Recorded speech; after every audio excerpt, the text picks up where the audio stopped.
So guys मैं एक new series के साथ आ चुकी हूँ और इस सीरीज़ का नाम है the love you give me. ये सीरीज़ आप लोगों को काफ़ी ज़्यादा पसंद आने वाली है बिकॉज ये सीरीज़ बहुत ज़्यादा रोमांटिक और फनी है। तो हम एपिसोड के स्टार्टिंग में देखेंगे। इससे पहले बता दूँ, अगर आप चैनल पर नए हैं तो सब्सक्राइब कर लीजिए, वीडियो को लाइक कमेंट शेयर कर देना और आपको थोड़ा सा ही मेरा एक्सप्लेनेशन अच्छा लगता है तो अपना प्यार और सपोर्ट बनाए रखिए। तो एपिसोड की स्टार्टिंग में हम देखते हैं कि एक बिजनेस पार्टी हो रही होती है और काफ़ी सारे लोग आ रखे होते हैं, बड़े बड़े बिजनेसमैन आए हुए थे और इस पार्टी को चिरन ने ऑर्गेनाइज किया होता है। और इस पार्टी में अब मेन लीड कैरेक्टर जो हमारा है उसकी एंट्री वाली थी। उसका नाम सेंची होता है और वो ब्लू जैप इन्वेस्टमेंट कंपनी का सीईओ होता है। अब यहाँ पे जो सेंची होता है ना, उससे अपने मैनेजर से पता चलता है कि इस पार्टी में मियो भी आने वाली है। तो ये सुनकर से थोड़ा सैड हो जाता है, शॉक हो जाता है। फिर हम मियो को देखते हैं। मियो हमारी मेन लीड फीमेल कैरेक्टर है इस सीरीज़ का।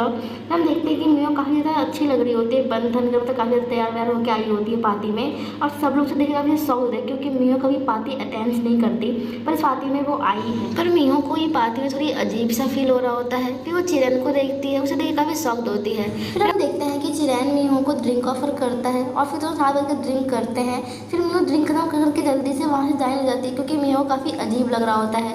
तो चिरन उसे रोकता है और कहता है कि ऐसे नहीं, ऐसे तुम नहीं जा सकती, मेरे साथ अच्छे से बैठ के ड्रिंक करो। तो मियो को गुस्सा आता है और वो पीछे मुड़ के उसकी गोद में बैठ जाती है और वहाँ जितने भी लोग होते हैं ना उसको देखे काफ़ी ज़्यादा बातें बना रहे होते हैं कि क्या हुआ, क्या चल रहा है, इनका अफेयर चल रहा है क्या, ऐसे किसी मतलब बातें कर रहे होते हैं। तो हम देखते हैं कि सारे सीन जो होते हैं ना पीछे से सेंची भी देख रहा होता है। तो उसी वक्त चिरन की गायब हो जाती है और वो मियो के ऊपर वाइन का गिलास डाल देती है और मियो जल्दी से झट से खड़ी हो जाती है वहाँ से और वो कहती है कि सॉरी, मुझे पता नहीं था कि आप भी इस पार्टी में, और वो वहाँ से जाने लगती है।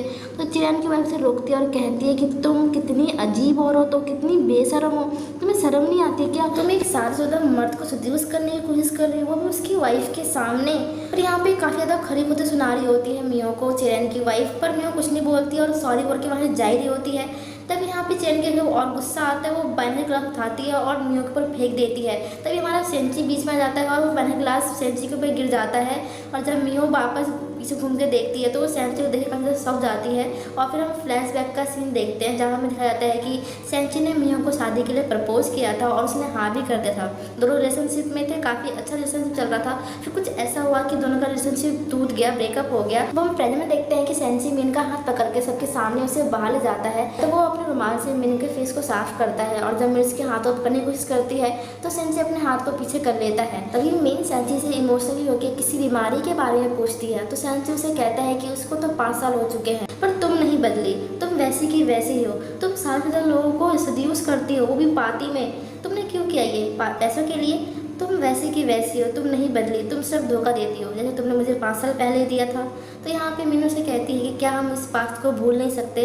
तो सेंची गुस्से में कहता है कि नहीं, इस पास्ट को मैं नहीं भूल सकता, मैंने कोशिश की पर मैं नहीं भूल सकता, और वो वहाँ से गुस्से से चला जाता है। उसके बाद मीन चिरन को कॉल करती है और कहती है कि जैसा तुमने मुझे कहा था मैंने वैसे सारे काम कर दिए हैं। यहाँ पे होता है कि मिन को चिरैन से कुछ काम कराना था तो चिरैन ने उसके आगे एक शर्त रखी थी कि वो काम कर देगा, पर उससे पहले मिन को उस पार्टी में चिरैन को सड्यूस करना होगा, वो भी उसकी वाइफ के सामने, मतलब सड्यूस करने की एक्टिंग करनी होगी। चिरैन मिन से कहता है कि डोंट वरी, मैंने अपने फादर को बोल दिया है, वो चाइना आने वाले होंगे, और फ़ोन कट हो जाता है। फिर हम देखते हैं कि चिरैन के सामने चिरैन की वाइफ आती है और उसके हाथ में एक कुत्ता होता है। चिरैन की कोई वैल्यू नहीं है, उसकी वाइफ से प्यार ही नहीं करती, बहुत ज़्यादा वो प्यार अपने कुत्ते से करती है। नेक्स्ट में हम हॉस्पिटल का सीन देखते हैं जहाँ में डॉक्टर जो को दिखाया जाता है जो अपने साथी डॉक्टर के साथ सबसे पहले एग सेल निकालने का कॉम्पिटिशन कर रहा होता है, इसमें जो सबसे पहले फर्स्ट आता है। हम देखते हैं मिन को, यहाँ पर होता है कि मिन का एक 5 साल का बेटा है जिसका हॉस्पिटल में भर्ती किया गया है क्योंकि कुछ दिन बाद उसका हाथ का ऑपरेशन होने वाला है। तो इस क्यूट से बच्चे का नाम है जॉन जॉन, जो अपनी मम्मी को देख के सोने की एक्टिंग कर रहा होता है, पर मिन को पता चलता है कि सोने की एक्टिंग कर रहा है।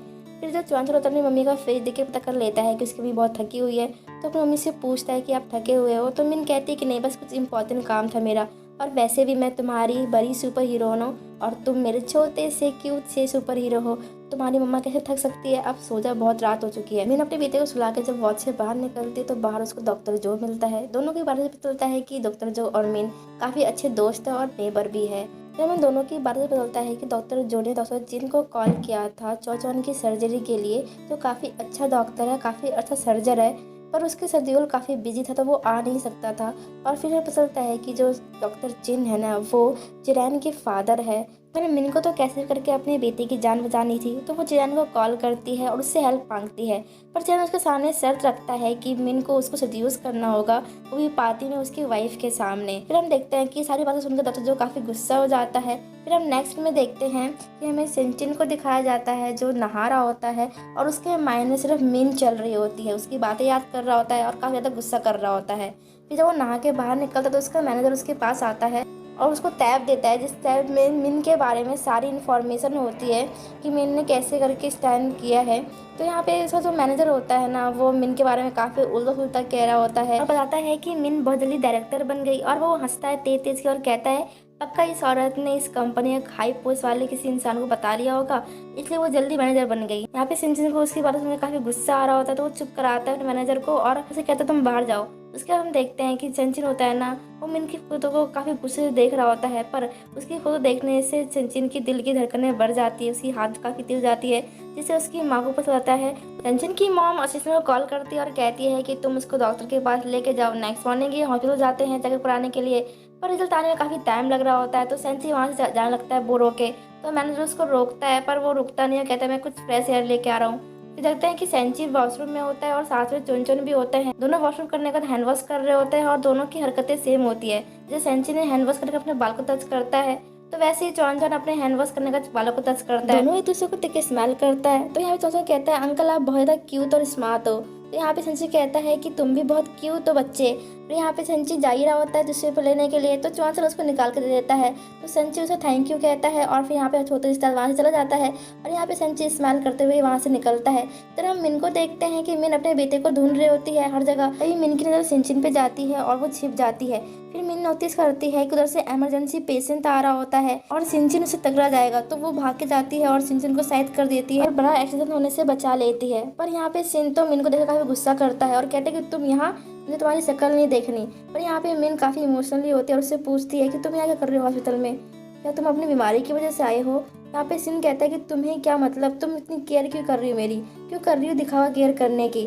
पर यहाँ पे जो मिन होती है ना, बिल्कुल साइलेंट खड़ी होती है, वो कुछ नहीं बोलती और सिन उसे सुनाए जा रहा होता है। तो मिन कहती है देखो हमें एक दूसरे को भूल जाना चाहिए और हमारे पास्ट को भी, और एक बार बताओ तुम इस शहर में क्या कर रहे हो। तो सिन कहता है देखो मेरे को भी कोई शौक नहीं है तुमसे मिलने और तुम्हारी शक्ल देखने का, अगर मुझे पहले पता होता ना कि तुम इस शहर में हो तो कभी भी नहीं आता, पर अगर हमारी डेस्टिनी ही चाहती है तो ठीक है, भुगतो तुम इस चीज को। और वो गुस्से से बाहर निकल जाता है वहाँ से। यहाँ हमें ये पता चलता है कि जो सीन है ना, इस हॉस्पिटल का एक बड़ा शेयर होल्डर है और उसे ये पता चलता है कि मिन और मिन की कंपनी इस हॉस्पिटल के साथ एक कोलैब करने वाली है और मिन एक सिप नाम की प्रोजेक्ट पे काम कर रही है। फिर सिन बड़ा शेयर होल्डर होने के कारण इसका फायदा उठाता है और इस कोलैब को रोक देता है और प्रोजेक्ट को कैंसिल कर देता है। फिर हम देखते हैं नेक्स्ट सीन में मिन की कंपनी को, ऑफिस को, जहाँ पे एक बंदा होता है ना अपने कलीग के साथ फ्लर्ट कर रहा होता है, तो वहाँ पे मिन आती है और उस बंदे की बेइज्जती कर देती है और वो वहाँ चला जाता है। फिर हम देखते हैं कि पूरे ऑफिस जितने भी लोग होते हैं, सारे कलीग ना मिन की बातें कर रहे होते हैं, पूरे ऑफिस में यही गॉसिप चल रहा होता है। तभी वहाँ पे डिप्टी मैनेजर की एंट्री होती है जो सौम्य होती है और हमें पता चलता है कि सौम्य और मिन तो एक दूसरे के बेस्ट फ्रेंड्स है, काफी अच्छे दोस्त है।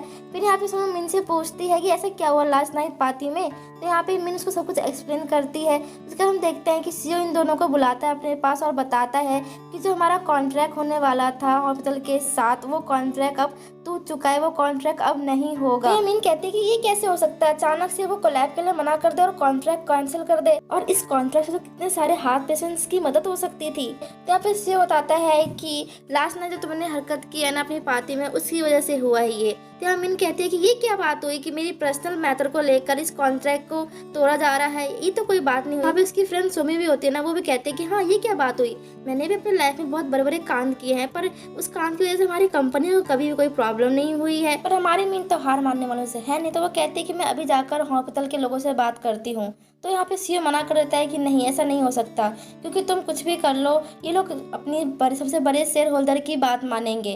तो मिन कहती है कौन है ये शेयर होल्डर, मुझे बताओ उसके बारे में। वो कहती है सोमो को पता कर बताओ कि ये शेयर होल्डर है कौन, मैं जाके सीधा उससे ही मिलूंगी। और दूसरा वो सीईओ है ना, उसे तो पूरी उम्मीद ही छोड़ दी है, उसे लगता ही नहीं कि ये कॉन्ट्रैक्ट पूरा होगा और ये कोलैब होगा। फिर हम देखते हैं कि नेक्स्ट सीन में जो मिन होती है ना, वो उस कंपनी के बाहर खड़ी होती है शेयर होल्डर की, और उसे पता नहीं होता है कि ये कंपनी किसकी है और इस कंपनी का का सीईओ कौन है और वो शेयर होल्डर है कौन एग्जैक्टली। मिन कंपनी के अंदर जाती है और रिसेप्शनिस्ट से पूछती है कि सीईओ की कैबिन किधर है, मुझे सीईओ से मिलना है। रिसेप्शनिस्ट कहते हैं कि यस मैम, सीईओ सर आपका ही वेट कर रहे हैं। उसे कैबिन के अंदर छोड़ देती है और वहाँ चली जाती है। और यहाँ तो सिन बैग फेस करके बैठा हुआ होता है।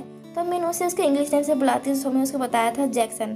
तो वो कहती है हेलो जैक्सन। अभी सिंची पीछे घूम के देखता है और मिन उसे देख के काफी शौक जाती है, पर मिन उससे प्रोफेशनली बात करने की कोशिश करती है। पर यहाँ पे सिन उसके इग्नोर कर देता है और कहता है कि सॉरी मेरे पास बहुत काम है, मैं बहुत बिजी हूँ, और वो वहाँ से चला जाता है। पर मिन उसके साथ लिफ्ट में उसका पीछा करती है और कहते हैं प्लीज पहले एक बार मेरी बात तो सुन लो, तुम कोलैब के लिए क्यों मना कर रहे हो, तुम्हें पता है वो प्रोजेक्ट किस चीज़ का है। तो यहाँ पे सिन कहता है मुझे जानना भी नहीं है और मैंने तुम्हें इसलिए बुलाया था कि मैं तुम्हें पर्सनली मना कर सकूँ कि सैमसंग हॉर्न तुम्हारे साथ कोलैब करना नहीं चाहता, हम कोलैब नहीं करेंगे। मिन कहती है कि तुम ऐसा क्यों कर रहे हो। तो यहाँ पे सिन कहता है कि अभी क्या हुआ है, अभी तो कुछ भी नहीं है, तुम आगे आगे देखो मैं तुम्हारे साथ क्या करता हूँ। तुमने मुझे धोखा दिया है ना, मैं सबका बदला लेके रहूँगा। तो मिन कहती है कि तुम काम के बीच पास्ट को क्यों लेके आ रहे हो, तुम पास्ट को भूल क्यों नहीं जाते हो। तो यहाँ पे सिन कहता है पास्ट वो मैं कभी नहीं भूल सकता, तुम्हारा धोखा कभी नहीं भूल सकता, ना मैं भूलूंगा ना तुम्हें भूलने दूंगा, और इसलिए अगली बार मेरे सामने मत आना, तो मैं तुम्हारे साथ क्या करूँगा मुझे भी नहीं पता। और वो वहाँ से चला जाता है। नेक्स्ट में हम देखते हैं कि इवनिंग में सीन बैठ के प्रोजेक्ट देख रहा होता है। तभी यहाँ पे असिस्टेंट आता है उसका और कहता है कि सर आपकी मॉम ने आपके लिए ब्लाइंड डेट प्लान किया है और आपको इस ब्लाइंड डेट पे जाना ही होगा क्योंकि वो आपकी मॉम की बिजनेस पार्टनर की बेटी है। तो सिन यहाँ पे हाँ करता है। हम नेक्स्ट में देखते हैं मिन को, जो मिन हार मानने वाले में तो है नहीं। वो हर दिन जाती है सिन के ऑफिस में और सिन से 10 मिनट मांगती है उसे बात करने के लिए, पर सिन उसे इग्नोर कर देता है। मिन हर रोज पे उसके ऑफिस पहुंच जाती है पर सिन से उसे कोई मिलने नहीं देता और मिन उसका वेट करती है बाहर बैठकर। फिर हम देखते हैं कि वीकेंड आता है और सिन अपनी ब्लाइंड डेट पे जाता है और पीछे पीछे मिन भी वहीं चली जाती है। पर जो सिन की ब्लाइंड डेट होती है ना, वो काफी पकड़ कर रही होती है और सिन को काफी बोर हो रहा होता है और सिन को उसकी बकवास सुननी नहीं होती। तो वो सोचता है कि कैसे करके यहाँ से निकलो। उसके असिस्टेंट का मैसेज आता है, उसमें लिखा हुआ होता है कि सर आप इस ब्लाइंड डेट को छोड़ के जाने की सोचना ही मत, नहीं तो आपकी मम आपको छोड़ेगी नहीं। तो यहाँ पे सिन को कैसे भी करके मजबूरी में उसके साथ बैठना पड़ता है। सिन की हरकतें देख के मिन समझ जाती है कि सिन इस ब्लाइंड डेट में फंस गया है, तो डिसाइड करती है उसकी हेल्प करने के लिए। तो मिन सिन के पास जाती है और बड़े प्यार से बिहेव करती है, ऐसा बिहेव करते जैसे कि वो उसकी गर्लफ्रेंड हो और वो उसका बॉयफ्रेंड हो। और सिन मिन को ऐसा करते हुए देख काफी ज्यादा शॉक्ड होता है। मिन जाके सिन के कान में बोलती है कि मैं तुम्हें इस प्रॉब्लम से बाहर निकाल सकती हूँ, पर उसके लिए तुम्हें मेरे को अपने 10 मिनट देने होंगे। यहाँ पे जो वो लड़की होती है ना, वो उससे खड़े होकर पूछती है कि लड़की कौन है। पर सिन को तो कैसे भी करके इस पकड़ वाली लड़की से बचना होता है। तो वो खड़ा होता है और कहता है इसको दिखाने के लिए कि ये लड़की मेरी गर्लफ्रेंड है। और हमारा एपिसोड यहीं पे खत्म हो जाता है। एपिसोड की एंडिंग में हमें एक वीडियो क्लिप दिखता है जिसमें 2 बच्चे होते हैं ऑर्फनेज के, जो आपस में बातें कर रहे होते हैं, जिसमें लड़का लड़की को कह रहा होता है कि मैं तुम्हें ढूंढने आऊँगा। और वो बच्चे जब बड़े होते हैं तो वो बच्चे कोई और नहीं सिन और मिन होते हैं। सिन मिन को प्यार से सूतियान बुलाता था और हमारा एपिसोड की एंडिंग यहीं होती है। तो मिलते हैं नेक्स्ट एपिसोड में, तब तक के लिए बाय बाय गाइस। ऐसे अपना प्यार और सपोर्ट बनाए रखो। बाय बाय और लव यू।